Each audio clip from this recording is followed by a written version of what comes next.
Eh ben, enchantée. Alors, Régiane Tess, vous êtes donc, on dit Tess, hein, je le dis bien, Tess, Oui, parce oui, que c'est oui. brésilien, c'est ça, donc En fait, c'est franco-allemand. franco-allemand. Ok, pas du tout. Mais vous êtes brésilienne. Je Ok, suis née au Brésil, mais d'origine franco-allemande, croate en plus. ok. Alors, on va dire Tess. Voilà. Vous êtes directrice des études paysagères, responsable R&D, botanique, biodiversité chez Vertuo, chercheuse, autrice et conférencière. Oui. Bonjour et bienvenue. Et Justine Bonjour, Vidil, vous enchantée. êtes cofondatrice d'Innovaya.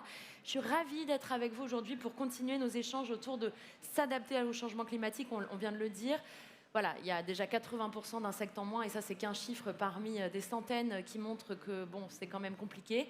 Donc, on peut pas revenir en avant, on peut pas, enfin, comme c'était avant, on peut pas revenir en arrière. Donc, du coup, on va voir ensemble, déjà chacune dans vos expertises réciproques, comment est-ce qu'on peut s'adapter au mieux. Est-ce que vous voulez bien, toutes les deux, commencer par me parler de vos travails respectifs, Régiane? Bon, moi, j'ai un parcours consacré au vivant, à la biodiversité, dont nous aussi nous faisons partie. Donc, c'est un parcours déjà d'une trentaine d'années, parce que j'ai commencé très tôt. Et donc, tout ce qu'on fait aujourd'hui chez Vertuo, c'est un résultat de toutes mes recherches, aussi auprès des Amérindiens. J'ai l'expérience de la forêt atlantique au Brésil, de l'Amazonie. Donc j'apporte cette exubérance tropicale en France. Nous, chez Vertuo, on fait de la végétalisation urbaine modulaire en autonomono. On récupère les eaux de pluie, on va les stocker dans les modules et elle va monter, irriguer nos plantes. Quand vous dites module, c'est par exemple autour d'un arbre, vous mettez un bac en bois et vous mettez... Non, non, non. En fait, c'est une solution brevetée déjà. On est dans l'innovation. Donc, c'est des modules, ils soient incrustés, ils soient aussi, on appelle origine oxygène, mobilier urbain y compris. Donc, plusieurs solutions, tous autonomes. Et moi, j'ai eu une vraie densité végétale. Donc, j'analyse au moins une trentaine, voilà, 30 critères. Le climat, l'évolution du climat, les conditions géographiques, il y a plein de choses. Et l'origine des plantes, parce qu'on se trompe énormément. Il y a des plantes qu'on croit que c'est endémique, ce n'est pas endémique. Elles ont déjà un cheminement depuis l'Afrique, depuis l'Amérique du Sud. Bon, bref, je fais une recherche approfondie. Et donc, par mètre carré, j'émets entre 40 et 52 pieds de plantes. Billets de plantes. Pieds. Pieds Ok, de plantes. pieds de plantes. Pieds de plantes. Ok. Donc, une vraie densité. Je crée un écosystème, en fait. Ce n'est pas la végétalisation ordinaire. Hein. Là, on parle vraiment de créer des écosystèmes. Et ça sert à quoi? L'idée, c'est de dépolluer les villes? C'est îlot de fraîcheur, végétalisation aussi côté esthétique, mais plutôt, surtout, booster de biodiversité. Parce que déjà en France, on n'a plus de forêt. On a de bois, on a de plantations pour la filière du bois, mais on a 2 fragments de forêts primaires, pas plus. Donc on n'a pas vraiment de comment voilà, nourrir la biodiversité. Donc on a parti un peu en fuite, on a aussi écrasé les vers de terre, plein de choses. Donc plusieurs sujets que Ian Artus et Louise ont évoqués. Moi, on a déjà testé au Brésil et hier, donc on a beaucoup de réponses déjà, beaucoup de données. Et moi, j'apporte tous ces savoir-faire, y compris des savoirs ancestraux, dans nos modules. Vous avez été formée au Brésil, enfin, le fait que vous soyez brésilienne, vous avez pu, j'imagine, étudier les sols, oui, la végétation. Oui, avec aussi les chercheurs de l'INRA brésilien, bien évidemment. Et donc, moi aussi, je crée une méthode. J'arrive à créer une mini-forêt en moins de 10 ans. Là, j'ai vraiment des données. Je vais bientôt publier un article. Et donc, tous ces savoirs, ils sont aussi dans nos solutions de végétalisation urbaine.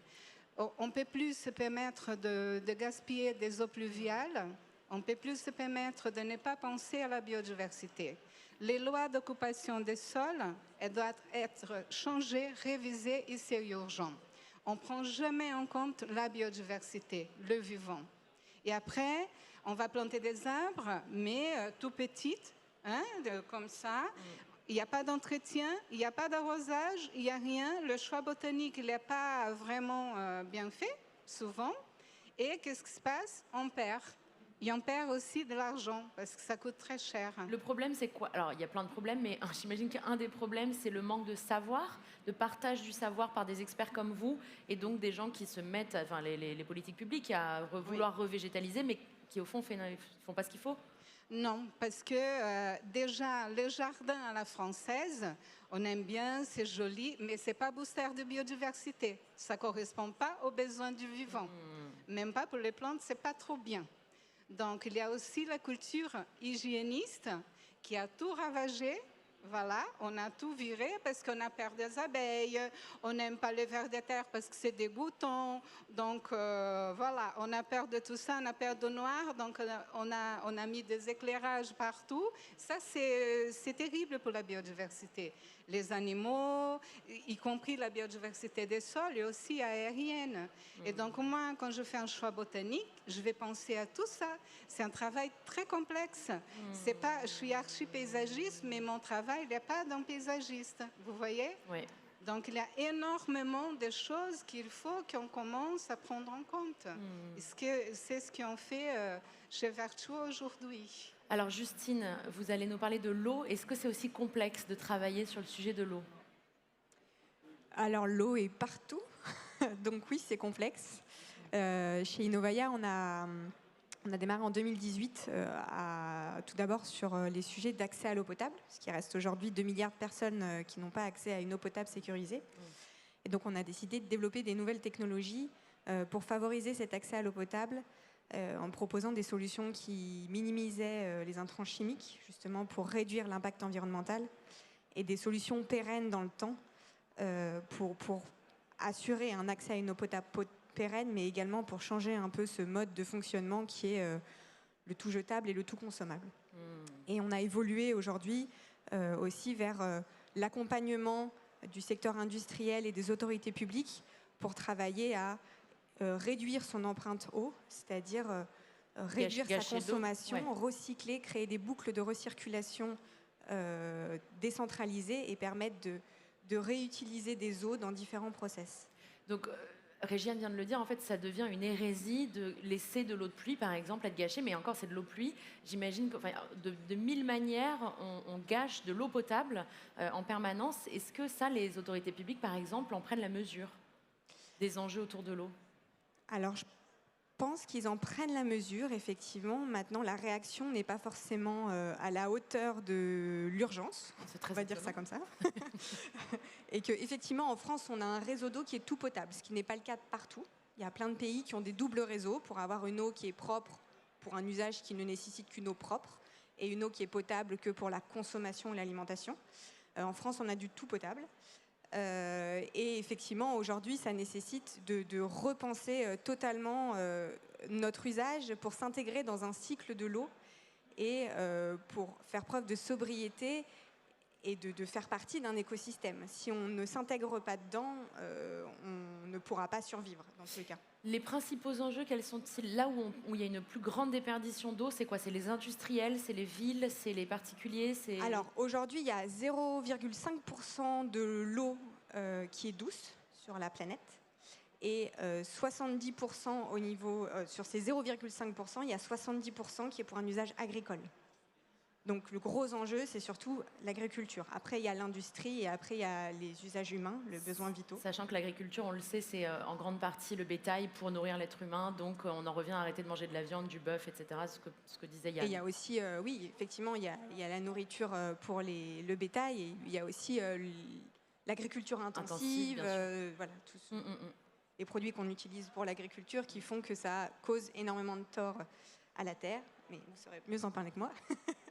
Et du coup, qui a un impact énorme sur l'eau, parce qu'il permet plus comme il faut le ruissellement, plus comme il faut le fait de remplir les nappes phréatiques, qui modifie l'évaporation, qui fait monter les eaux des mers, donc qui rend l'eau douce salée. Et donc, on a plus 0,5% d'eau douce disponible sur la planète, mais moins.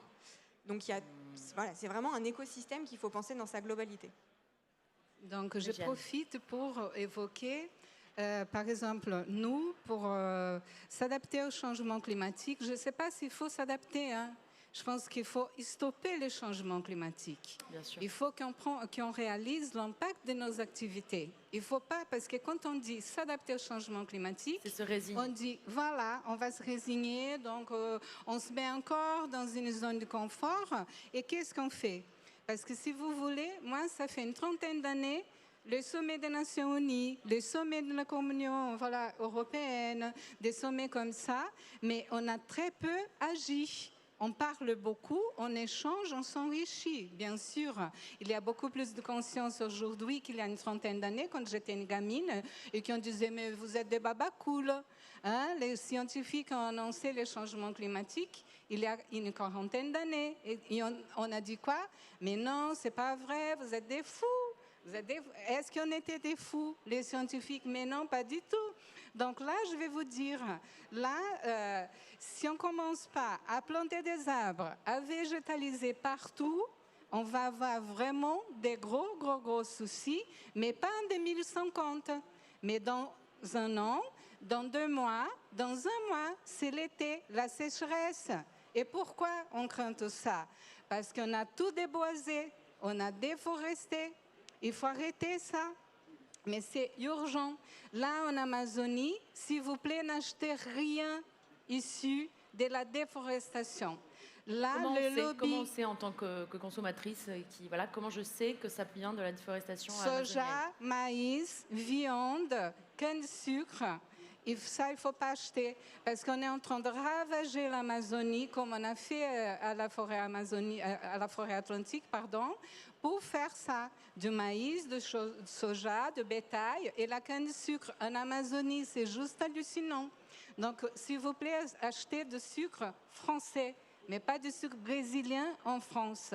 Parce que ça, c'est pas bien. Là, on tue la biodiversité. Et on le sait, l'Amazonie, c'est le poumon du monde, hein, de la planète. Oui, mais elle est gravement menacée. On a tout basculé cette semaine encore. On attaque les Amérindiens qui sont arrivés au pouvoir pour la première fois au Brésil. Mais le lobby de l'agroalimentaire, encore une fois, a bien payé les députés pour tout casser, pour tout détruire. Donc il faut qu'on soit sérieux et qu'on mûrisse, qu'on grandisse en tant que société. Il ne faut pas s'adapter au changement climatique. Bien sûr, on prend en compte, mais il faut stopper tout ça. Et chacun de nous, même si c'est un petit pot, mais qu'on met une plante mellifère, ça va nourrir des abeilles. Il faut à toutes échelles, je pense. Moi, à mon échelle, vous, à votre échelle, et la société comme en tout. Il faut qu'on bouge, il faut qu'on avance, il faut qu'on échange, il faut qu'on s'enrichisse. Mais pas dire, ah mais bon, on va s'adapter. Il nous reste 5 minutes, donc moi j'aimerais bien qu'on continue à parler des solutions, évidemment à notre échelle, mais il y a peut-être des pouvoirs publics dans la salle, enfin on est à Change Now, je ne sais pas, il y a peut-être des décideurs d'une manière ou d'une autre. Qu'est-ce que demain vous êtes au ministère de la Transition écologique et voilà, vous faites quoi en premier? En premier, moi, j'inviterais tous les paysagistes, tous les archis et toutes les associations qu'on puisse mettre sur la table où est-ce qu'on peut végétaliser partout. Qu'est-ce qu'on peut faire pour vraiment avoir une vraie densité, de la luxuriance, de l'exubérance du vivant. Pour que le vivant revienne. Partout. Et là, il a aussi un travail pédagogique à faire. Mais moi, ce serait plutôt ça d'abord. Justine, sur l'eau. Il y a un plan eau qui a été décidé il y a quelques temps. Je pense qu'il est très timide. Et donc, si je devais intervenir, quand on annonce que pendant 5 ans, il doit y avoir 1000 projets d'expérimentation en REUT, nous, chez Innovaya, ça nous fait un petit peu sourire. Aujourd'hui, il y a en réutilisation des eaux usées. Donc, mettre en place 1000 projets pour permettre de réutiliser des eaux usées pour un usage tiers. Mais il y a plus de 34 000 communes en France, oui, c'est ça. Plus de 30 000 industries qui sont ETI, PME. Il y a 390 000 exploitations agricoles, 1000 sur tout ça, en 5 ans en plus. Donc, à l'échelle de la France. À l'échelle de la France, est-ce qu'on ne pourrait pas être juste dans... Aujourd'hui, c'est déjà trop tard, on est déjà dans des situations où il y a la moitié des territoires français qui sont en situation de sécheresse ou de vigilance. Est-ce qu'on ne pourrait pas simplement changer la loi et demander à tout le monde de mettre des systèmes de réutilisation de leurs eaux en place ? Parce que ça devrait être obligatoire et généralisé. Aujourd'hui, il y a la technologie qui sont là, il y a les solutions qui sont là, mais on reste sur quelque chose de très sporadique au final et qui aura un impact tellement minime que on passera à travers. Donc il faudrait faire quoi ? Il faudrait changer les lois, il faudrait que la Direction générale de la santé accepte qu'aujourd'hui il y ait des possibilités de réutiliser des eaux qui sont énormes. En Israël, à Singapour, on réutilise les eaux noires pour faire de l'eau potable. En Belgique, on est beaucoup plus avancé sur les sujets. Donc c'est possible de le faire. Ça existe, ouais. Voilà. Il y a une volonté citoyenne qui est là. Nous, les 1000 solutions, je les trouve ici, là. Et en 1 an, on peut les mettre en place. Il n'y a pas besoin de 5 ans, il n'y a pas besoin de... Donc la volonté, elle est là. On a plein d'industriels, plein de particuliers qui viennent toujours nous voir chez Innovaya parce qu'il y a la volonté. Mais maintenant, il faut que les volontés se rencontrent et donc il faut qu'il y ait un gouvernement qui ait un signal fort et qui puisse permettre à l'ensemble des citoyens, en tout cas en France, de pouvoir mettre en place ces systèmes de réutilisation et donc de préserver la ressource et la partager bien plus qu'elle n'est aujourd'hui. Qu'est-ce qu'on peut faire en tant qu'individu particulier ? Est-ce qu'on peut opter, si on en a les moyens, pour des toilettes sèches, pour réutilisation aussi des eaux usées chez nous ? Qu'est-ce qu'on peut faire à notre échelle ? Alors oui, les toilettes sèches, sauf que dans un appartement parisien, je crois que c'est un peu compliqué. Non, par exemple, je parle pour les gens. Moi, j'habite dans un habitat partagé, donc je sais que c'est plus jouable. Mais peut-être qu'il y a des gens qui habitent aussi à la campagne, en zone rurale. Alors effectivement, il y a à réduire sa consommation d'eau déjà, à la réfléchir. C'est dans tous les modes. C'est-à-dire qu'aujourd'hui, un individu, un Français, consomme en moyenne, dans son usage, dans son empreinte eau, c'est entre 2000 et 5000 litres par jour. C'est dans leur mode de consommation de vos vêtements, dans votre alimentation. Donc déjà, il y a à réfléchir à comment vous consommez, être consommateur pour réduire la consommation d'eau. Et puis après, sur l'usage de réutilisation, à l'échelle individuelle, c'est très restrictif si on décide de respecter la loi.